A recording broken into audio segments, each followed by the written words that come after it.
Bonjour, bonjour tous nos bien-aimés qui nous suivent partout dans le monde. C'est votre bien-aimé, le frère Roger Bouleli. Nous venons encore par ce biais vous annoncer l'évangile de Christ, l'évangile de notre Seigneur, celui qui est mort à la croix et ressuscité. Il nous a donné la vie.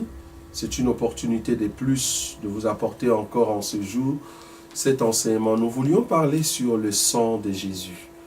Le sang de l'Alliance, le sang qui purifie, qui a coulé sur le mont Golgotha à la croix. Nous voulions que beaucoup qui aiment l'enseignement puissent participer et comprendre c'est quoi le sang de Jésus. Je prends d'abord une écriture dans le livre d'Hébreux. Je sais que vous aurez beaucoup de questions par rapport à cet enseignement, mais ne tardez pas de nous poser des questions alors que nos numéros passent en bas de l'écran. Veuillez en tout cas nous envoyer vos questions et nous allons répondre en cela. Hébreux chapitre 9, je prends le verset 22. C'est une écriture que beaucoup connaissent, que nous aimerions encore évoquer en ces lieux et voir si seulement c'est la pensée que beaucoup d'hommes de Dieu présentent dans leurs églises. Je suis dans le livre des Hébreux chapitre 9. Je prends le verset 22, la Bible dit « Et presque tout, d'après la loi, est purifié avec du sang. Et sans effusion du sang, il n'y a pas de pardon. » C'est une écriture que vous connaissez, que beaucoup disent, voilà, si nous invoquons le sang, c'est parce que sans effusion du sang, il n'y a pas le pardon du péché. C'est pour cela que nous invoquons le sang pour que les hommes soient purifiés. Mais la question serait de savoir d'abord la définition du sang. La définition du sang, le sang c'est quoi dans la Bible? Comme vous le savez, nous ne présentons pas nos explications ou nos significations par rapport au dictionnaire fait de Médom, mais nous présentons plutôt la parole de Dieu qui se trouve dans la Bible et nous donnons des significations, des définitions qui se trouvent dans les Écritures. La Bible dit dans le livre de Lévitique chapitre 17, je crois le verset 13, on nous parle du sang, là on nous a dit si tu vas à la chasse et que tu trouves un animal, il faut prendre cet animal, l'égorger et puis verser son sang et mélanger son sang avec de la poussière. Pourquoi? Parce que l'âme de tout animal se trouve dans le sang. Donc par cette écriture, nous comprenons que l'âme d'un animal, c'est dans son sang. Le sang est présenté comme étant l'âme. Pour dire que si un animal, bien qu'ayant reçu la mort dans sa chair, mais son sang qui a été versé, mis à côté, à l'écart de son corps, c'est comme si vous étiez en train de préserver son âme. Et la Bible dit, il faut prendre ce sang et le mélanger avec des poussières. Or, Jésus-Christ étant l'agneau de Dieu qui est mort à la croix, qui a accepté de mourir à la croix, crucifié, frappé, c'est Jean-Baptiste qui l'a présenté. Jean-Baptiste a dit, voici l'agneau de Dieu qui ôte le péché du monde. Or, lui qui est l'agneau de Dieu, il doit venir mourir pour l'humanité, mourir pour son peuple, c'est-à-dire verser son sang, en fait que son sang qui est son âme puisse donner de la vie. Mais la vie à qui? Par rapport à Lévitique, le sang de Jésus doit se mélanger avec un peuple qu'on appelle poussière. La poussière ici, c'est tout un peuple, c'est au fait Adam. Remarquez que la Bible dit que l'homme a été créé de la poussière et Dieu souffla dans ses narines un souffle de vie et l'homme devint un être vivant. Donc, tout ce qui constitue l'homme, tout ce qui est la matière que l'homme possède, n'est que poussière.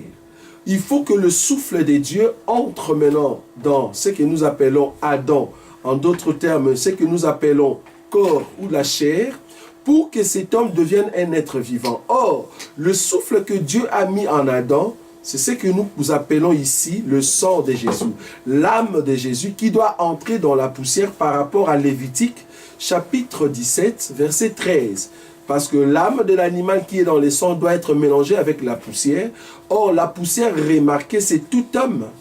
Or, Dieu a dit à Satan que tu mangeras de la poussière tous les jours de ta vie.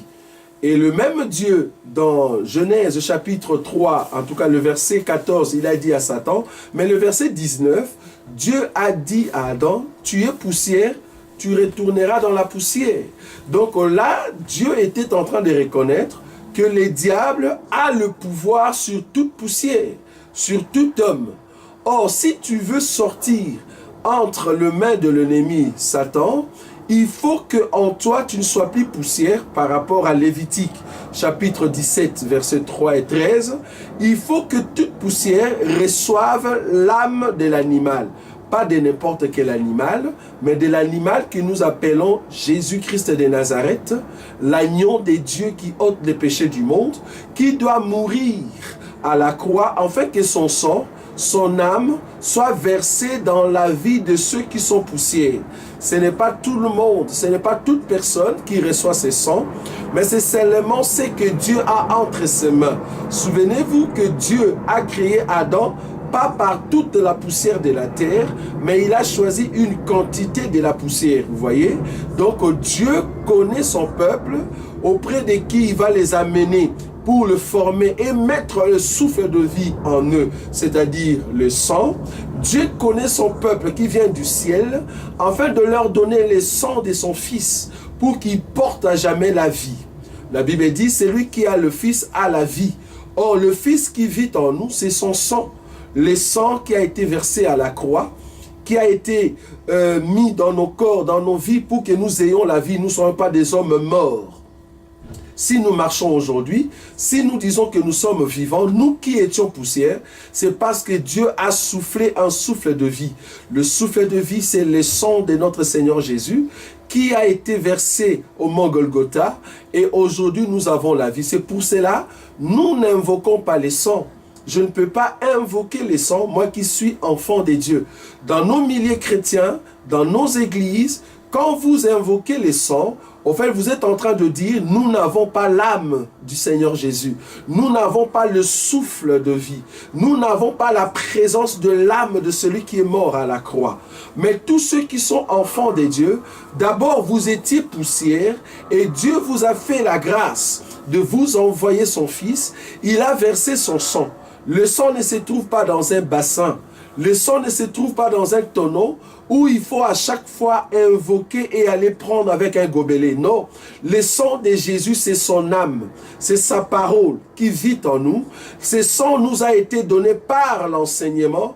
Depuis le jour où le Seigneur nous a parlé dans notre cœur, le sang habite à nous. Le sang ne nous quitte pas, le sang nous accompagne, le sang nous amène dans sa présence. Donc une personne qui s'est dit, voulant invoquer le Saint-Esprit, nous comprenons que tu n'as pas Jésus, tu n'as pas l'âme de Jésus. C'est pour cela que nous disons, quand la Bible dit que sans effusion du sang, il n'y a pas le pardon du péché, le seul sang qui a été versé, l'effusion du sang qui a été faite, c'est à la croix, c'était à Golgotha, c'est le sang de Jésus.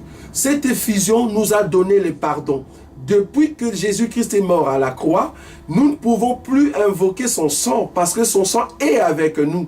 Cette effusion continue aujourd'hui à nous guérir, continue aujourd'hui à nous pardonner, à changer notre vie. C'est pour cela que nous ne pouvons pas invoquer le sang parce que le sang de notre Seigneur habite à nous. Oui, bien-aimés. Remarquez une chose, la Bible dit dans Exode chapitre 12, là c'est Dieu qui parlait à Moïse. Il dit à Moïse, dites aux enfants d'Israël que je passerai cette nuit par le biais, n'est-ce pas, de l'ange de la mort, mais cependant il faut que tous les enfants d'Israël tuent un animal. Il doit tuer un agneau ou un chevreau. Il doit mettre le sang de cet animal sur leur linteau, sur le linteau de leur maison, c'est-à-dire à l'entrée de leur maison. Souvenez-vous que beaucoup d'enfants de Dieu, ils l'ont fait et Égypte ne l'avait pas fait.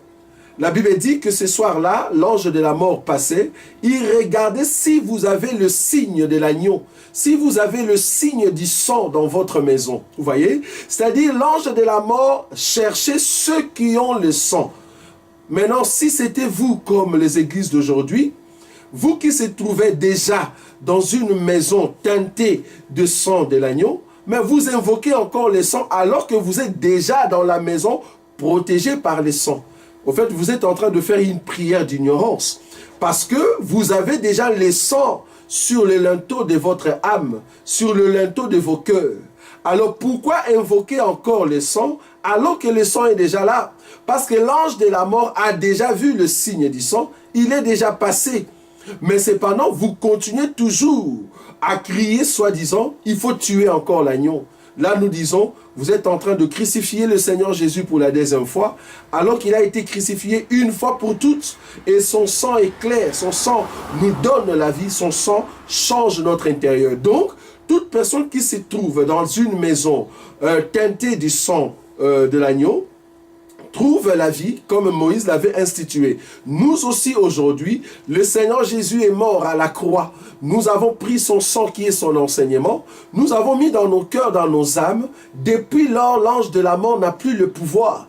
Parce que ce que l'ange de la mort regarde, c'est plutôt le sang qui est en toi. Imagine, si réellement nous devons invoquer le sang, c'est comme si tu me disais, comme on n'est pas encore dimanche et qu'on n'a pas encore invoqué le sang, dont le diable peut t'atteindre.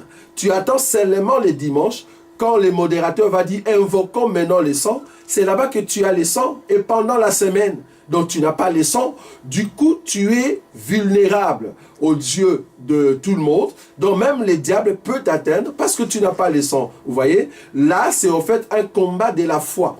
On est en train de détruire la sémence que vous avez, mais nous avons compris que depuis que le Seigneur Jésus est mort à la croix, son sang est resté dans nos cœurs et nous portons la marque de l'agneau.